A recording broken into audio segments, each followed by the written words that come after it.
كونيتشيوا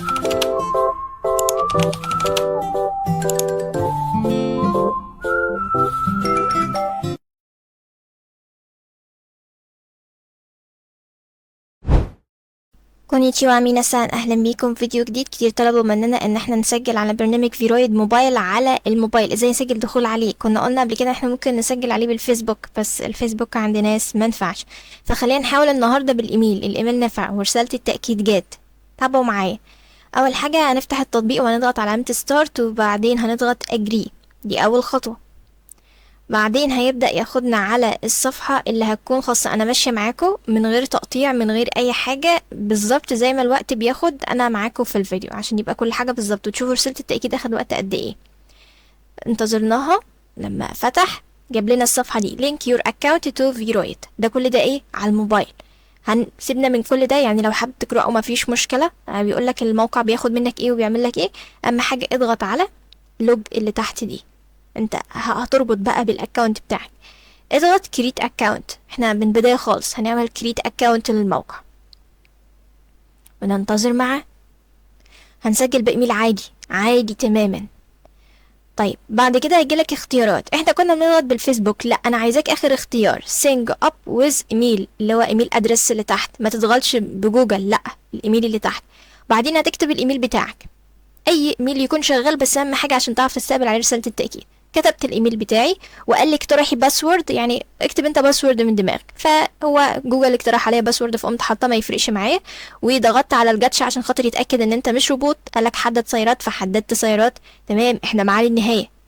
الخطوه ممكن تاخد منكم تقريبا 10 دقائق، يعني ممكن على الانتظار تحمل النت وكده. بعدين اضغط سينج. خلاص احنا كده نيكست، خلاص احنا داخلين في التاني. بعد كده الفايبريشن كود بقى التأكيد. انا يا دوبك ما اخدش مني ثانيتين، عارفين الثانيتين بالظبط، ولقيته جالي على طول في الاشعارات. كود التأكيد ما بياخدش وقت الا لو الايميل بتاعك اصلا مش مسجل معاك على الموبايل، يعني الايميل مش موجود على الموبايل. والله ثانيتين بالظبط. اخدت الكود وكتبته وضغطت نيكست بعديها. حرفيا الكود ما اخدش وقت بالايميل. بس كده احنا وصلنا لمرحلة سجلنا فيها. قال اكتب اسمك وعيد ميلادك وكده وكريت ان اكاونت. خلاص مبروك عليكي، اكاونت اتعمل. ما اخدناش دقيقتين بالظبط يعني، او ممكن بس التحميل ما بين كل في حاجه وحاجه. لو انت النت عندك بطيء هو ده اللي بياخد وقت، لو انت موبايلك امكانياته ضعيفه هياخد وقت، لان اصلا فيرويد موبايل محتاج حاجه تشيله. فخلاص بمجرد ما سجلنا اضغط لينك. اتحولت معايا لينك تحت اهي في الصفحه دي، هضغط عليها لينك. هيقوم رايح فين؟ هيقوم واخدني على التطبيق مره تانية. هيتفتح بموقع بيكسف وهيفتح الابليكيشن معايا. هتجيلي الصفحه دي مره تانية، هضغط ستارت من تحت، هضغط ستارت تاني. هيقوم واخدني لنفس الصفحة اللي لسه جاي منها من شوية.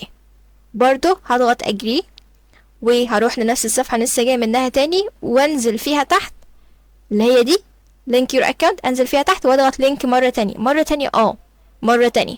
فكده خلاص مبروك عليك، الايميل بتاعك اتسجل وتم انشاء الموقع. خلاص خلاص ما عادش فيه حاجه صعبه ممكن تواجهك، يعني ابسط من كده حقيقي مفيش. كل الفكره ما تضغطش تسجيل بجوجل، لا اضغط تسجيل بايميل. اكتب الايميل هو واقترح رقم سري يكون قوي. اول ما يعرف ان هو جاوب معاك هيقولك حمل حزمه مش عارفه مساحتها كام، اضغط عليها اوكي وانتظرها لما تحمل معاك. وخلاص بتحملها هيقوم جايب لك الشاشه دي كريت يور كاركتر، يا اما ولد او بنت. واعملوا بقى نفس الخطوات اللي احنا كنا قلنا عليها في الفيديو التاني اللي هو استكمالا ليه، ان انا اعمل الكاركتر بتاعتي جوه تطبيق فيرويد موبايل.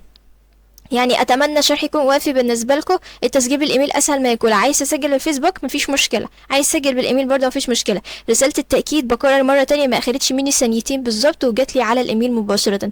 تاكد ان الايميل يكون اوريدي موجود قبل كده، تمام؟ يعني انت مشغله على الموبايل بالفعل. مع السلامه، سايونارا.